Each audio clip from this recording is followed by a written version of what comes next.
Assalamualaikum warahmatullahi wabarakatuh. Salam sejahtera bagi kita semua.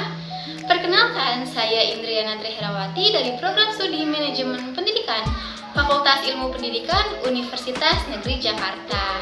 Teman-teman, bagaimana kabarnya? Semoga teman-teman selalu diberikan kesehatan ya. Pada video kali ini, saya akan menjelaskan sebuah materi mengenai menata mutu kurikulum dan mutu pembelajaran. Teman-teman semua, bisa disimak videonya ya. Sebelum kita masuk ke materi mengenai mutu kurikulum dan pembelajaran, ada baiknya kita mengetahui dulu sebenarnya apa sih yang dimaksud dengan mutu. Jadi dalam rangka umum atau secara umum, mutu mengandung makna derajat atau tingkat keunggulan suatu produk, yaitu hasil karya atau upaya, baik berupa barang maupun jasa, baik yang terlihat atau yang berwujud maupun yang tidak berwujud. Jadi dalam konteks kurikulum, pengertian mutu dalam hal ini mengacu kepada 8 hal teman-teman. Yang pertama yaitu proses rancangan dan hasil kurikulum. Dalam proses rancangan kurikulum yang bermutu terlihat dari berbagai input seperti kerapihan, kecerdasan, akurat, sehingga melahirkan relasi erat antara mata pelajaran yang satu dengan mata pelajaran yang lainnya. Lalu yang kedua, kurikulum harus bersifat fleksibel dan bersifat konseptual dengan kepentingan pendidikan tertentu. Dengan kata lain, bisa diubah metode ataupun muatannya selama tidak menyimpang dari tujuan dan kepentingan bersama yang sudah disepakati. Kemudian yang ketiga, yaitu kurikulum hendaknya disusun bersama oleh para guru dan sejumlah elemen lain yang mengutamakan kepentingan bersama demi tujuan pendidikan di tingkat daerah dan tetap berdasarkan kepada tujuan pendidikan nasional. Dengan demikian, terjalinlah sinergi dan harmonisasi antara tujuan kepentingan lokal dan nasional. Dan yang keempat, kurikulum hendaknya mencakup segala pengalaman anak di bawah pimpinan sekolah. Dalam pandangan modern, kurikulum tidak hanya mengulas mata pelajaran yang diberikan di dalam kelas saja, namun juga meliputi segala kegiatan yang mengandung unsur pendidikan. Kemudian yang kelima, kurikulum hendaknya berpusat kepada persoalan sosial dan pribadi yang bermakna bagi anak dalam kehidupan sehari-harinya. Kemudian yang keenam, kurikulum harus diselenggarakan sebagai sarana mencapai cita-cita nasional yang berlandaskan filsafat negara. Ketujuh, kurikulum harus memberikan pengalaman yang luas dan bermakna kepada peserta didik dan tidak bersifat tekstual. Yang kedelapan, kurikulum harus diatur dengan sedemikian rupa sehingga anak-anak bisa mempelajari teknik belajar, cara kerja yang efektif, dan memecahkan masalah. Nah, mutu dalam konteks hasil kurikulum mengacu pada efektif dan efisiennya kurikulum dalam menjalankan fungsi pendidikan. Lalu, lantas apa peran penting yang dipegang oleh kurikulum sehingga menjadi strategis dalam pembangunan pendidikan yang berkualitas? Sebagai jawabannya adalah bahwa kurikulum merupakan secara hakiki jalan yang harus ditempuh peserta didik guna mencapai tujuan program pendidikan. Untuk mencapai suatu pendidikan yang baik dan berkualitas, maka perlu adanya manajemen yang baik, terutama dalam bidang kurikulum yang akan diajarkan kepada peserta didik, baik mengenai tujuan, isi atau bahan ajar, dan pelaksanaan serta evaluasi dari kurikulum. Dengan menerapkan manajemen kurikulum secara profesional, lembaga pendidikan tersebut akan menghasilkan lulusan yang bermutu, yang mampu membentuk lulusannya agar memiliki kecakapan hidup yang baik. Nah, menata mutu kurikulum dapat dilakukan dengan cara memanajemen kurikulum dengan baik. Manajemen kurikulum yang baik akan menghasilkan mutu kurikulum yang baik pula. Nah, berikut adalah tahapan dalam manajemen kurikulum. Yang pertama, di sini ada perencanaan, ada pengembangan, ada pelaksanaan, dan ada evaluasi. Jadi, dalam proses manajemen selalu ada 4 tahapan yang tadi. Yang membedakan adalah apa yang digarapnya. Kalau di sini, berarti yang menjadi garapannya adalah bagaimana kita merencanakan kurikulum, mengorganisasikan, lalu mengembangkan kurikulum, kemudian melaksanakan kurikulum dan mengevaluasi kurikulum. Nah, yang pertama yaitu tahap perencanaan. Pada tahap perencanaan ini setidaknya ada 4 hal atau kegiatan yang harus kita perhatikan teman-teman. Yang pertama tentu saja kita harus melakukan analisis kebutuhan. Nah, dalam tahap perencanaan kurikulum kita harus melakukan analisis SWOT sehingga kita tahu apa kelemahannya, apa kelebihannya, apa saja tantangannya, dan apa saja peluang yang ada. Nah, kemudian selanjutnya setelah kita melakukan analisis atau melakukan tahapan perencanaan manajemen kurikulum, kita juga perlu melakukan perumusan dan menjawab menjawab pertanyaan dari filosofi. Nah, kaitan dengan filosofi ini dalam pengembangan kurikulum tentu saja tidak bisa lepas dari filosofi-filosofi yang ada di negara kita. Nah, itu harus menjadi acuan kita dalam rumusan kurikulum. Jadi, dalam pengembangan manajemen kurikulum, kita harus memperhatikan juga hal-hal yang berkaitan dengan filosofi. Kemudian selanjutnya, pada tahapan perencanaan, kita juga harus menentukan desain kurikulum. Nah, desain kurikulum ini kita harus menentukan akan mau seperti apa desain kurikulum yang akan mengacu pada desain kurikulum yang dikembangkan oleh negara yang mana. Nah, itu harus ditentukan pada tahap perencanaan ini. Jadi, jangan sampai pada tahap perencanaan ini kita belum mempunyai desain kurikulum. Kemudian yang terakhir adalah membuat rencana induk.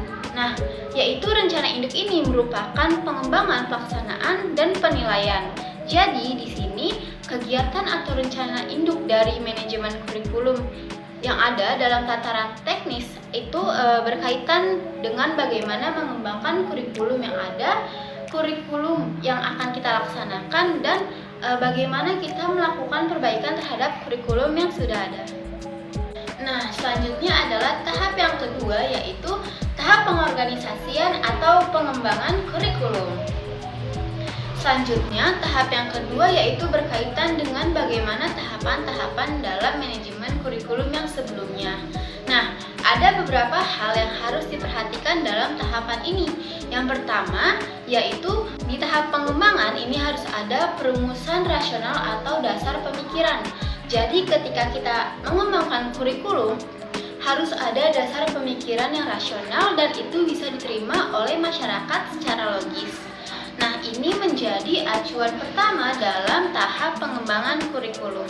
Kemudian yang kedua, pada tahap pengembangan ini kita harus memperhatikan juga rumusan dan visi misi serta tujuan dari kurikulum yang akan kita buat. Nah, misalkan kita berada pada suatu lembaga atau sekolah, maka ketika kita ingin mengembangkan kurikulum yang sudah ada atau yang acuannya diberikan oleh pemerintah pusat, maka kita harus menyesuaikan dengan visi misi dan tujuan dari lembaga pendidikan yang sudah ada.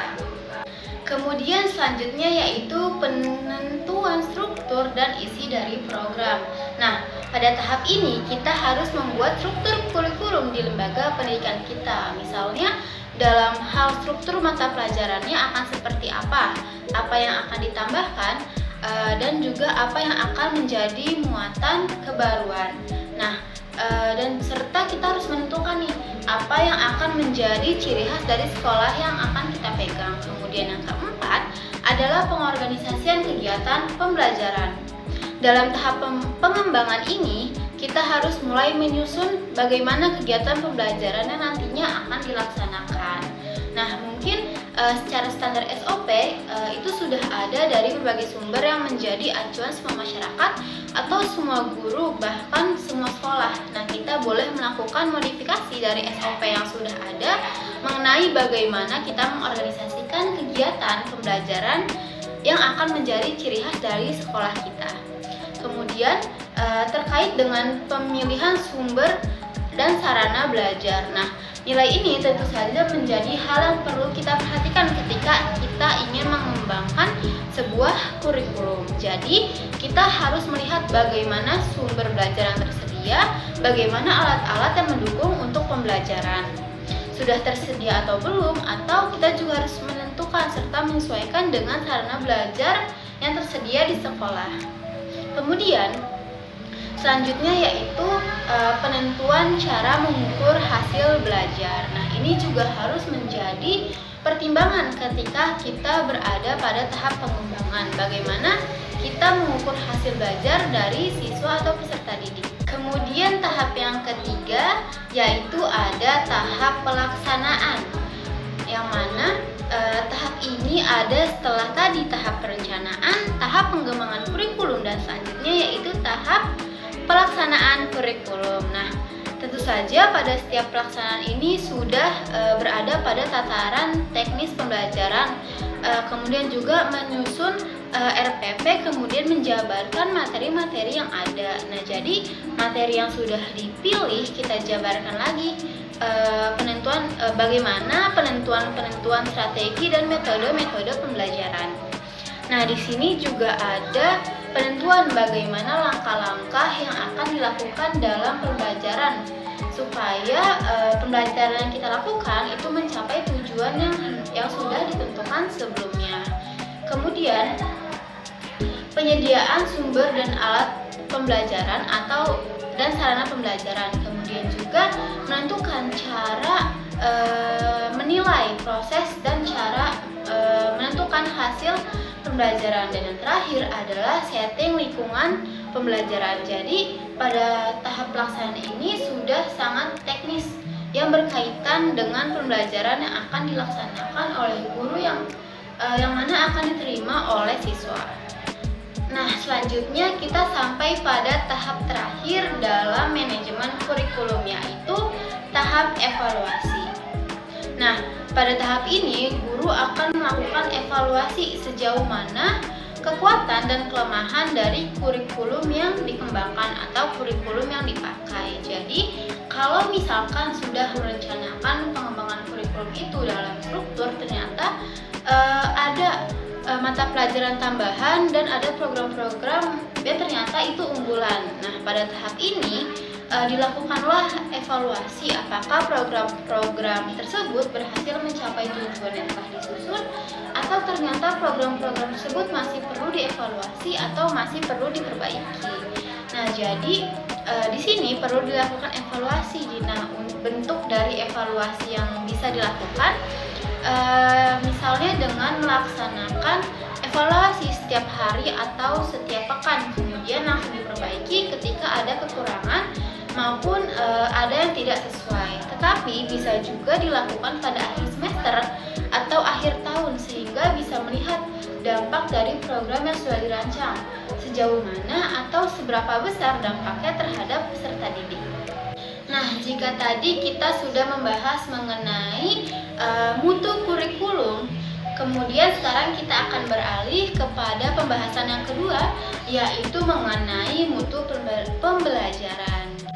Jadi, mutu pembelajaran ini dapat dikatakan sebagai gambaran mengenai baik buruknya hasil yang dicapai oleh peserta didik dalam proses pembelajaran yang dilaksanakan. Nah, sekolah akan dianggap bermutu bila berhasil mengubah sikap, perilaku, dan keterampilan peserta didik dikaitkan dengan tujuan pendidikannya. Nah, mutu pendidikan sebagai sistem selanjutnya tergantung pada mutu komponen yang membentuk sistem tersebut sehingga proses pembelajaran yang berlangsung dapat membuahkan hasil yang maksimal. Nah, mutu pembelajaran ini merupakan pokok yang harus dibenahi dalam rangka peningkatan mutu pendidikan. Dalam hal ini, guru menjadi titik fokusnya, dan berkenaan dengan ini, seorang ahli bernama Suhadan mengemukakan pembelajaran pada dasarnya merupakan kegiatan akademik yang berupa interaksi komunikasi antara pendidik dengan peserta didik. Nah, proses ini merupakan sebuah tindakan profesional yang bertumpu pada kaidah-kaidah ilmiah. Nah, aktivitas ini merupakan kegiatan guru dalam mengaktifkan proses belajar peserta didik dengan menggunakan berbagai metode pembelajaran. Nah, kemudian berkaitan dengan pembelajaran bermutu, Pak Haji Muljono menyebutkan bahwa konsep mutu pembelajaran mengandung 5 rujukan. Yang pertama yaitu kesesuaian, yang mana meliputi indikator sebagai berikut, yaitu sepadan dengan karakteristik peserta didik, serasi dengan aspirasi masyarakat maupun perorangan, cocok dengan kebutuhan masyarakat, sesuai dengan kondisi lingkungan, selaras dengan tuntutan zaman, dan sesuai dengan teori, prinsip, dan atau nilai baru dalam pendidikan. Nah, kemudian yang kedua yaitu pembelajaran yang bermutu juga harus mempunyai daya tarik yang kuat. Nah, indikatornya itu meliputi yang pertama kesempatan belajar yang tersebar dan karena itu mudah dicapai dan serta diikuti. Kemudian isi pendidikan yang mudah dicerna karena telah diolah sedemikian baiknya. Kemudian kesempatan yang tersedia yang dapat diperoleh oleh siapa saja pada setiap saat diperlukan. Kemudian yang ketiga yaitu adalah mengenai efektivitas pembelajaran. Nah, efektivitas pembelajaran ini seringkali diukur dengan tercapainya tujuan atau dapat diartikan sebagai ketepatan dalam mengelola situasi atau ada istilah yang mengatakan doing the right things. Nah, pengertian ini mengandung ciri yang pertama. Yang pertama, bersistem atau sistematik, yaitu dilakukan secara teratur, konsisten atau berurutan melalui tahap perencanaan, pengembangan, pelaksanaan, penilaian, dan penyempurnaan. Kemudian yang kedua yaitu sensitif terhadap kebutuhan akan tugas belajar dan kebutuhan pembelajar. Ketiga, kejelasan akan tujuan yang ada, dan karena kejelasan tujuan ini dapat dihimpun usaha untuk mencapainya. Nah, selanjutnya yaitu yang keempat, bertolak dari kemampuan atau kekuatan mereka yang bersangkutan. Dalam artian yang bersangkutan ini yaitu peserta didik, pendidik, masyarakat maupun pemerintah. Kemudian yang keempat yaitu mengenai efisiensi pembelajaran. Nah, efisiensi pembelajaran ini dapat diartikan sebagai kesepadanan antara waktu, biaya, dan tenaga yang digunakan dengan hasil yang diperoleh, atau dapat dikatakan sebagai mengerjakan sesuatu dengan tepat, mengerjakan sesuatu dengan benar. Nah, jadi inti dari efisiensi ini adalah mengembangkan berbagai faktor internal maupun eksternal secara sistematik untuk menyusun alternatif tindakan dan kemudian memilih tindakan yang paling menguntungkan. Kemudian selanjutnya yaitu poin terakhir atau poin kelima, yaitu mengenai produktivitas. Nah, pada dasarnya produktivitas ini merupakan keadaan atau proses yang memungkinkan diperolehnya hasil yang lebih baik dan lebih banyak. Nah, produktivitas pembelajaran maksudnya dapat mengandung arti yaitu perubahan proses pembelajaran, kemudian juga penambahan masukan dalam proses pembelajaran yang tentunya dengan menggunakan berbagai macam sumber belajar. Selain itu, peningkatan intensitas interaksi peserta didik dengan sumber belajar atau gabungan ketiganya dalam kegiatan belajar dan pembelajaran sehingga menghasilkan mutu yang lebih baik. Selain itu, keikutsertaan dalam pendidikan yang lebih luas, lulusan yang lebih banyak, lulusan yang lebih dihargai oleh masyarakat, dan berkurangnya angka putus sekolah. Nah, jika semua hal ini tercapai, maka elemen atau poin produktivitas dari mutu pembelajaran ini berarti sudah tercapai. Nah, itu dia teman-teman materi mengenai menata mutu kurikulum dan pembelajaran yang bisa saya sampaikan kepada teman-teman semua. Semoga apa yang saya sampaikan dapat berguna bagi teman-teman dan dapat menjadi pembelajaran bagi kita semua dan saya sendiri tentunya. Terima kasih bagi teman-teman yang sudah menyimak dan mendengarkan penjelasan dari saya. Kurang lebihnya mohon maaf. Wassalamualaikum warahmatullahi wabarakatuh. Sampai bertemu di video selanjutnya ya.